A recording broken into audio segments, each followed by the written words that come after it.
నమస్తే రమగారు. నమస్తే జయ. రమగారు, కొన్నిసార్లు మనం పేపర్లో ఒక న్యూస్ చూస్తూ ఉంటాం. సడన్గా నోట్ల కట్టలు బయటపడినాయి, అయితే రోడ్డు మీద పడేశారు, చెత్త కుప్పలో దొరికినాయి, మూట దొరికిందని. లేదంటే తవ్వుతుంటే ఏవో కనపడ్డాయి, లంకి బిందులు కనిపించినాయి, నగలు కనిపించింది. ఎందుకు దొరకలేదు అనిపిస్తుంది కదా. అదే, అందులో కొంచెం దొరికినా చాలు కదా, అలాంటి ఫీల్ కూడా వస్తూ ఉంటుంది. ప్రతి ఒక్కరం అనుకుంటాం. అవును, అదేదో వచ్చి మనకే ఎత్తుకు పడిపోలేదు ఆ సిరి సంపదలు. మనకు అదృష్టం లేదనుకో. వాడెవడికో లాటరీలో ఎన్నో కోట్లు వచ్చాయంటే మనకి ఈనాడు రాలేదే అలా అనిపిస్తుంది. ఆ లిస్టులో అసలు మనం లేవా అనిపించేస్తుంది కదండి. అవును, అలాగే అనిపిస్తుంది జయ. అవేమైనా వచ్చాక రాబోయేది ఏమిటో మనకు అసలు తెలియదు, ఊహించుకోలేము. మనకు అది అర్థం కాదు. వచ్చి మన మీద పడిపోలేదనిపిస్తుంది. అవునవును, పడిపోయాక మనకేమొస్తుంది అనేది వచ్చేసాక దాన్ని కాలం గడిస్తే కానీ తెలీదు. ఒక్కోసారి మంచిదే అవ్వచ్చు, కానీ ప్రతిసారి మంచిది అవ్వాలని లేదు. అంతే అంతే కదా. ఒక చందమామ కథ ఒకటి ఉంది జయ, చెప్పండి. భలే ఇంట్రెస్టింగ్గా ఉంది. కుంభకవనం అని ఒక అడవి ఉండేదట. బాగుంది. కుంభకవనం తన పేరు. ఆ కుంభకవనంలో జనాలు వీళ్ళు తిరుగుతూ ఉండేవారు. అడవి చుట్టుపక్కలన్నీ చిన్న చిన్న గ్రామాలు. అడవిలో కూడా కొన్ని కుటుంబాల వాళ్ళు ఉన్నవి కూడా కొంచెం కనపడుతుండేవి. అయితే ఈ కుంభకవనంలో కుంభకుడని ఒక రాక్షసుడని, అతను అక్కడే ఎక్కడో భూగర్భంలో ఎక్కడో ఇల్లు కట్టుకుని ఉంటాడని చెప్పేవాళ్ళు. అతన్ని ఎవరు పెద్దగా చూసింది లేదు. ఆ వనం అతందని చెప్పేవాళ్ళు.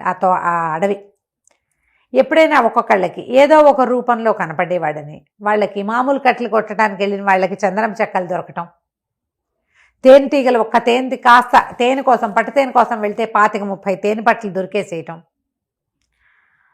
కట్టెలు కొట్టుకోవడానికి వెళ్తే వాళ్ళకి మంచి అద్భుతమైనవి వనమూలికలు లాంటివి దొరకటం, ఒక మూలిక కోసం వెళ్తే అన్ని మూలికలు ఒకే చోట దొరకటం, అట్లా లాభం కనపడేదని చెప్పేవాళ్ళు. ఈ కుంభకుడు అప్పుడప్పుడు మానవ రూపంలో ఎవరికైనా కనపడతాడని, అతను కనపడ్డప్పుడు వీళ్ళకి భలే లాభం చేకూరుతుందని కూడా చెప్పుకునేవాళ్ళు. వాడేం చేయడా? ఏం చేయడు. అతనికి మనుషులు మంచి వాళ్ళైతే వాళ్ళకి సహాయం చేస్తాడని, బహుమతులు ఇస్తాడు కుంభకుడు అని నమ్మేవారు, శాంటా క్లాజ్ లాగా. కానీ అలా జరిగిన దాఖలాలు లేవు, కానీ ఆ మాటలు మాత్రం ఉండేవి. అయితే ఈ అడవిలో కర్దముడు అని ఒక కుర్రాడు ఉండేవాడు. ఇతనికి రేవతి అని భార్య, ఒక 2 ఏళ్ల పిల్లవాడు గోపాలుడు అని ఒక పిల్లాడు ఉండేవాడు. ఈ ఒక 25 ఏళ్ల వాడు ఈ కర్దముడు. యాక్టివ్గా ఉండేవాడు. ఏదో అడవిలోకి వెళ్ళి అవి ఇవి తెచ్చుకుని పుట్టతేనె అవి తెచ్చేవాడు, ఊళ్ళోకి వెళ్ళి అమ్మేవాడు, కట్టెలు కొట్టుకొచ్చేవాడు. రెక్కాడితే కానీ డొక్కాడదు. చంటి పిల్లాడు ఉన్నాడు కాబట్టి భార్య ఇంటి దగ్గరే చక్క పెట్టుకునేది, చుట్టూ తవ్వునవి పుల్లలవి ఏరుకొచ్చుకుని పొయ్యి వెలిగించుకోవటం, భర్త తను కులాసాగా ఉండేవాళ్ళు. చిన్నపిల్లలు ఆ వయసు 25-30 ఏళ్ల వాళ్ళకి పెద్దగా విశేషాలు ఏమక్కర్ల, సరదాగా సంతోషంగా ఉండడానికి చాలా వెసులుబాట్లు అక్కర్ల వాళ్ళకి. వాళ్ళకి తినడానికి ఇద్దరు కులాసాగా కాలక్షేపానికి ఉంటే చాలు. వయసు పెరిగే కొందుకే కదా మనకు ఆశలు పెరుగుతాయి. ఈ 25 ఏళ్ల వాళ్ళకి ఏముంటుంది, కాయ కసరు ఏం తిన్నా అరుగుతుంది ముందు. అయితే ఒకనాడు ఏమైందంటే ఈ కర్దముడు అడవిలోకి వెళ్ళాడు. ఈ కుంభకుడు గురించిన మాటలు ఈ అడవిలో ఆ అమ్మాయి వింటూనే ఉండేది. ఒక ముసలాయన వచ్చాడు. ఆ సమయానికి ఈ అమ్మాయి పొయ్యి వెలిగించుకుంటుంది. పొయ్యి వెలిగించుకుంటుంటే ఆ పొయ్యిలో ఊదుతూ నిప్పులు ఎర్రగా మెరుస్తుంటే, ఈ నిప్పంతా బంగారం అయిపోతే ఎంత బాగుంటుంది. బంగారం దొరకదే, అడవిలో వాళ్ళకి బంగారం దొరికింది, వీళ్ళకి వెండి దొరికింది, వాళ్ళకి గంధం దొరికింది అంటారు. మనకి ఏనాడు దొరకలేదు ఏంటి? పాపం కర్దముడు ఎంతో మంచివాడు కదా, అయినా కూడా మనకి ఎందుకు దొరకలేదు? ఇలా ఆలోచించుకుంటుంది. చలికాలము. ఈ అమ్మాయి పొయ్యి నిప్పులు వెలిగించుకుని ఆ నిప్పుల దగ్గర పొయ్యి సగన కూర్చుంటే రాత్రులు చలి కాగటానికి వీలుగా ఉంటుందని పెద్ద పొయ్యి వెలిగించింది. ఒక ముసలాయన వచ్చాడు అదే సమయానికి. వచ్చి అమ్మ చాలా చలిగా ఉంది, ఏదన్నా వెచ్చగా ఉందా అన్నాడు. పొయ్యి వెలిగించాను తాత, నిప్పు సెగను కూర్చుందు కానీ లోపలగా ముసలాయన్ని పిలిచింది. పిల్లాడు అక్కడ ఇక్కడ ఏదో గిలకాయలు పెట్టుకుని ఆడుకుంటుంటే ఏమైంది, పొయ్యి సెగను కూర్చున్నాడు. వెళ్ళొస్తానన్నాడు. ఎందుకు తాత, రాత్రిపూట వెళ్తావు, గంజి వేడిగా ఉంది, కాస్త కాచాను, కాస్త తాగి ఈ పూట పడుకో, తెల్లవారి బోదుగానిలే ఎందుకు అనేసరికి సరేనన్నాడు. సరేనంటే సరే గంజి ఇచ్చి, కర్దముడు ఇంకా రాలేదమ్మా, రోజు వేళకి లేటుగా వస్తాడా అని అడిగాడు. అడిగేసరికి తెల్లపోయింది. మా ఆయన నీకు తెలుసా తాత? తెలియకేమమ్మా, ఈ అడవిలో కర్దముడిని ఎరగని వాడెవడు, నేను ఈ పక్క నుంచి చాలాసార్లు వెళ్ళా, ఇవాళ ఆలస్యం అయిపోయి ఇట నీ నెత్తి మీద పడ్డా కానీ లేకపోతే నేను చాలా మాటలే మీ గుడిసెని చూశాను నేను అన్నాడు. ఓహో మొగుడికి తెలుసు కాబోలు అని కూడా అనుకుంది. ఆ గంజి తాగాడు. ఆ పొయ్యి సెగన పక్కనే కూర్చుని వెచ్చగా చలి కాగుతూ కూర్చున్నాడు. బాగా చీకటయ్యాక కర్దముడు ఏదో లేడీని కొట్టుకుని వచ్చి పట్టుకొచ్చాడు లోపలికి. గుడిసెలకు చెప్పా చలి చంపేస్తోందే, అన్నం వండావా అన్నాడు. రా నాకు ఆకలిస్తుంది, వేడివేడిగా అన్నం ఉంటే పెట్టేసే అన్నాడు. అనేసరికి ఆ మూల కూర్చున్న ఆయన్ని చలిగాలుతున్నావు తాత అన్నాడు. కానీ ఊరికే అడిగాడు తప్ప వీళ్ళిద్దరూ పరిచయం ఉన్న వాళ్ళుగా అమ్మాయికి తోచల. ఓకే. ఆయనేమో మెల్లిగా తలకాయ ఊపాడు. ఆ పొయ్యి పక్కనే నేలకు సాగిలపడి పడుకున్నాడు. మెల్లిగా గురక పెట్టేస్తున్నాడు. వీళ్ళిద్దరూ ఫ్రెండ్లీగా లేరు, ఒకళ్ళనొకళ్ళు ఎరిగిన వాళ్ళుగా కూడా అనిపించాల. ఎవరో దారిపోయే ముసలి తాతని ఇంట్లోకి రానిచ్చింది పెళ్ళాం అనుకుంటున్నాడు అతను. అయితే సరే అన్నం పెట్టింది. అన్నం తిన్నాక వీళ్ళకి పక్కేసింది. పిల్లాడి నిద్రపోయాడు, ఉయ్యాలేసేసింది, బడికి పడుకోబెట్టింది. భార్య భర్త ఓ పక్కకు పడుకున్నారు. పడుకున్నాక పక్క నవ్వాడు. నవ్వి అన్నాడు, చూడవే కుంభకుడు, వీడి కర్మ, ఎంత పెద్ద ఇల్లోట వాడిది. ఎంత ఇల్లో, భూగర్భంలో అసలు మన ఆడవంత ఇల్లుట. హాయిగా అక్కడ ఉండక చూడు మన గంజి తాగి మన ఇంట్లో ఎట్టబడుకున్నాడో నేల మీద అన్నాడు. ఏమిటయ్యా ఈయన కుంభకుడా? కుంభకుడు కాక ఎవరే, నేను ఎప్పుడూ చూడలేదు ఈ అడవిలో ముసలాయన్ని. నీ మంచితనానికి చూసి, నువ్వు ఎంత బాగా చూసుకుంటున్నావో మొగుడిని పిల్లాడిని అని చూసి నీకేమన్నా బహుమానం ఇవ్వడానికి వచ్చాడు. తెల్లారే పెడతాడులే నీకు బోల్డంతా అన్నాడు. అమ్మాయి అలా నిద్రపోయింది. తెల్లవారు లేచాక ఈ ముసలి తాత వీళ్ళిద్దరు లేచేసరికి వెళ్ళిపోయాడు. ఆయన ఏదో వస్తువు ఒక సంచి తెచ్చాడు. ఆ సంచి తెరిచి చూస్తే దాని నిండా మొహరీలు. బా ఎంత డబ్బో! ఆశ్చర్యపోయారు. రాత్రి కాస్త గంజి పెట్టి వెచ్చగా చలి కాగడానికి ఉంచుకున్నందుకు ఇంట్లో ఇంత దిచ్చాడు అనుకున్నారు. అక్కడి నుంచి కర్దముడు అన్నాడు, మరేమో మనం పని చేద్దాం, ఈ డబ్బంతా మనకు దగ్గర ఉందని తెలిస్తే జనాలు ఎవరన్నా మీద పడిపోతారు, చెట్టు కింద పాతేస్తా, 100 మొహరీలు తీసుకెళ్ళి ఊళ్ళోకి వెళ్ళి మనకు కావాల్సిన సరుకులు తెచ్చేస్తానన్నాడు. సరే అన్నది. ఇల్లంతా బాగు చేసుకుంది. ఆ ముసలి తాత పడుకున్న పక్క అంతా దులిపింది, నేలంతా అలుక్కుంది. ఇతను ఏం చేశాడు, 100 మొహరీలు తీసుకుని మిగిలిన డబ్బంతా వేప చెట్టు కింద పాతి పెట్టాడు. సాయంకాలం వచ్చాడు. వచ్చేటప్పుడు ఎన్ని సామాన్లో తెచ్చాడు. ఒక బండి కూడా కొనుక్కొచ్చాడు. ఎన్ని సామాన్లు, పిల్లాడు ఆడుకునేవి, ఇంట్లోకి బొచ్చడి సామాన్లు పట్టుకొచ్చాడు, బోల్డ్ రకాలు. అక్కడి నుంచి బండి పూట మనకి ఇంత డబ్బులుంటే మన దగ్గర కాలినడకని తిరగాల్సిన కర్మ ఏమిటే మనకి, అందుకని బండి కొనుక్కొచ్చాను అన్నాడు. అతను తప్ప తాగి వచ్చినట్టు తెలిసింది అమ్మాయి. భర్త తాగేసి వచ్చాడు. ఆ రాత్రి ఒళ్ళు తెలియకుండా నిద్రపోయాడు. మళ్ళీ మర్నాడు 100 తవ్వి తీసాడు. అమ్మాయి అడిగింది, ఆ 100 పట్టుకెళ్ళి 100 అయిపోయినాయా అని అడిగింది. అయిపోక మనకేమన్నా తక్కువ లోట, వేలకు వేలున్నాయి, ఎందుకు జాగ్రత్తగా ఖర్చు పెట్టాలి మనం అన్నాడు.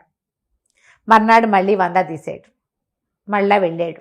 ఏవేవేవేవేవేవో తెచ్చాడు వస్తువులు. తాగేసి వచ్చాడు. తీసుకెళ్ళటం తాగేయటం, తీసుకెళ్ళటం తాగేయటం, తీసుకెళ్ళటం తాగేయటం, ఇదే పాట. రోజులు గడిచే కొందికి అతను తెచ్చి ఇవన్నీ ఎందుకు కొంటావు అనేది, ఇవన్నీ ఎందుకు మనకి అంటే, ఆ గుడిసెలు ఆ సామాన్లు ఏవి పట్టవు, అతను కొనుక్కొచ్చేవి. ఎన్నో వస్తువులు తెస్తాడు. ఇల్లు లేదు వీళ్ళకి, ఆ గుడిసెలోనే ఉన్నారు. అక్కడి నుంచి ఈ అమ్మాయి శాత పోరటం మొదలుపెట్టింది. ఆ అమ్మాయి ఇతను ఏదైనా 2 సార్లు ఈ అమ్మాయి అడిగిందో అతను తన్నేవాడు. అంతకుముందు ఏనాడు అతను చెయ్యెత్తి కొట్టిన పాపాన పోలా రేవతిని.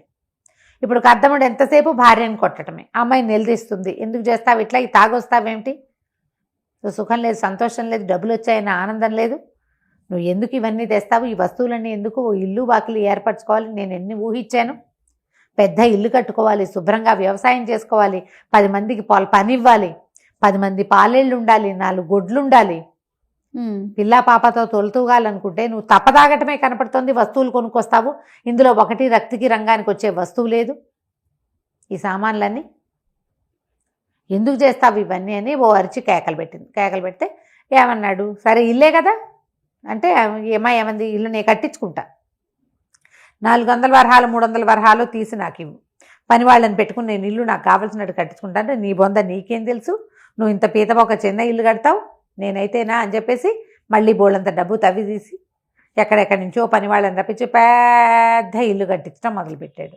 ఆ ఇంటి పని ఇప్పటికీ అవ్వదు, ఈ తవ్వుడు మాత్రం అలాగే ఉంది, తీస్తుండా వేస్తుండా, తీస్తుండా పోస్తుండా. ఈ అమ్మాయికి డబ్బంతా అయిపోతుందని తెలిసిపోయింది. ప్రతిరోజు తీస్తూ ఉంటే లెక్క మాత్రం లేకుండా తీస్తే ఎలా ఉంటాయి డబ్బులు, డబ్బులు అయిపోతున్నాయి అనిపించింది. ఇంతలో ఏమైంది, ఒకనాడు ఇతను ఈ ఊరు వెళ్ళినప్పుడు టౌన్లోకి వెళ్ళేవాడు కదా, నగరంలోకి వెళ్ళినప్పుడు జూదం ఆడడానికి వెళ్ళటం మొదలుపెట్టాడు. తాగుడుతో పాటు జూదం కూడా. దురభ్యాసాలు అలాగే కదా మొదలవుతాయి, ఒకదాని నుంచి ఇంకొకటి. డబ్బుతోటి దురభ్యాసాలు మొదలవుతాయి.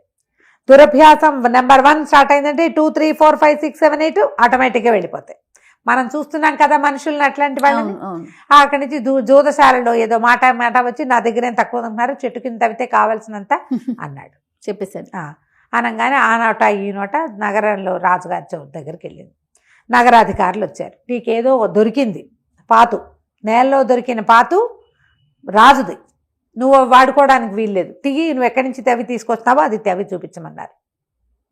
నేనెందుకు తవ్వుతా, అదంతా నా స్వార్జితం, నేను ఇవ్వనన్నాడు. వాళ్ళు ఊరుకోకుండా బల్లెం పెట్టి ఒక పోటు పొడిచారు. నా మీదే పడతారా అని ఇతను వాళ్ళ మీదకి తిరగబడ్డాడు. మరి తాగుబోతనంతో పొగరుబోతనం రాదు, అంతేగా. డబ్బుతోటి వచ్చేవేమిటి, తాగుబోతనం తిరుగుబోతనంతో పాటు పొగరుబోతనం కూడా వస్తుంది. తిరగబడేసరికి రాజభట్ల మీద తిరగబడితే వాళ్ళు కాస్త కత్తి విసిరేస్తారు, మెడ తెగిపోయింది. కేవమని పెద్ద కేక పెట్టింది రేవతి. కర్దముడు పరిగెత్తుకొచ్చాడు. ఏమిటే ఎందుకే, ఏదైనా కల వచ్చిందా అన్నాడు. అనేసరికి అమ్మాయి లేచి చూసుకుంది. అమ్మో ఏమిటి ఇదంతా ఇలా ఉంది అని. మీరు తెల్లవారిద్ది అప్పుడే. అటు ఇటు చూసింది. ఆ ముసలి తాత వదిలిపెట్టేసిన మూట ఒకటి కనపడుతోంది. అతను లేచి వెళ్ళిపోయాడు. ఆ అమ్మాయి కేకలు పెట్టి ఇదిగో ఆ తాత వెళ్ళిపోయినట్టున్నాడు, ఆ సంచి ఏదో వదిలిపెట్టంటే ఉంచవే నీకు బహుమానం ఇచ్చుంటాడే కుంభకుడు అన్నాడు భర్త. కుంభకుడు ఇచ్చిన బహుమానం నాకొద్దు, మనకి ఏది ఉందో అదే, మనకి ఏది దొరకాలనుందో ఏది లభించాలనుందో అదే లభిస్తుంది తప్ప ఆయన ఎవరో వదిలిపెట్టిన సంచి నాకొద్దు. కేకలు వెయ్యి, ముందు ఈ సంచి ఇచ్చేసేయి అని చెప్పేసి గట్టిగా కేకలు పెట్టింది. వీళ్ళిద్దరికీ మంచి సయోధ్య ఉంది. ఆ అమ్మాయి ఇచ్చేయమంది కాబట్టి ఇచ్చేసాడు. అదే చేతి నిండా డబ్బు వచ్చి అహంకారము, పొగరబోత్తనము, తర్వాత దానివల్ల వచ్చిన తాగుబోత్తనాలు వస్తే భార్య మాట వినేవాడు కాదు అతను. అవును, సంపాదనలు ఎక్కువ లేనప్పుడు భార్యాభర్తలకి సయోధ్యలు ఎక్కువ ఉంటాయి. మీరు గమనించండి, ఆలోచించండి, ఇలా ఉంటుంది. దాంతో భార్య వద్దంటుంది కదా, అందులో ఏమున్నా సరే మనకొద్దు, ఆయన సంచి ఆయనకి ఇచ్చి పంపించేసి అక్కడి నుంచి ఆ సంచి పుచ్చుకుని కేకలు పెట్టాడు. ఓ తాత ఆగా అని కేకలు పెట్టి ఆ సంచి పట్టుకెళ్ళి ఆయన చేతిలో పెట్టాడు. అబ్బే ఇందులో ఏమీ లేదురా నాయన అన్నాడు. ఏమీ లేకపోయినా నీ సంచి నువ్వు పట్టుకెళ్ళు, వేరే వాళ్ళ వస్తువు మా ఇంట్లోకి రావడానికే వీల్లేదు, మా ఆవిడ ఒప్పుకోదు అని చెప్పి పంపించేశాడు. అక్కడి నుంచి వెనక్కి నవ్వుకుంటూ వచ్చాడు. ఏమిటే భయం వేసిందా, నీకేమైనా పీడకలు వచ్చిందంటే అమ్మాయి ఏం చెప్తుంటే వేడివేడి గంజి కాచి భర్తకి గిన్నెలో పోసి ఇచ్చింది. ఇతరుల సొమ్ము పరుల సొమ్ము పాము వంటిది. కష్టపడి సంపాదించుకుంటే మనం జాగ్రత్తగా వాడుకుంటాం. ఉచితార్థం వచ్చి పడిపోయింది వచ్చిందంటే ఎన్ని వస్తాయో ఉచితార్థం మన మీద, అంతేగా. మనకు అది ఎప్పటికీ వద్దు, హాయిగా ఉందాం. నువ్వు నేను పిల్లాడు కలిగితే ఇంకో 2-3 పిల్లలు కలుగుతారు, అడవిని నమ్ముకుని బతుకుతున్నాం, హాయిగా ఇలాగే అడవి తల్లి పిల్లల్లాగా బతుకుదామని చెప్పేసి. సిరి సంపదలు ఎక్కడి నుంచైనా వచ్చి పడితే వాటి వల్ల ఎన్ని రావచ్చో ఈ కథలో కనపడతాయి. అంతే. మనం ఫ్యూచర్ ఆలోచించలేం. మీకు ఈజీ మనీ, ఫ్రీ మనీ వచ్చిన వాళ్ళ ప్రవర్తనలు ఎలా ఉంటాయో మీ చుట్టుపక్కల గమనించండి. ప్రతి ఒక్కరికి అనుభవం ఉంటుంది. రైట్. ఈజీగా డబ్బు వచ్చేసిన వాళ్ళు ఎలా మారిపోయారో మీకు కనపడుతుంది. కష్టపడి సంపాదించుకున్న వాళ్ళ పద్ధతులు వేరేగా ఉంటాయి. అంతే. రైట్ రమ్మ గారు, చాలా బాగుంది. నమస్తే అండి. నమస్తే.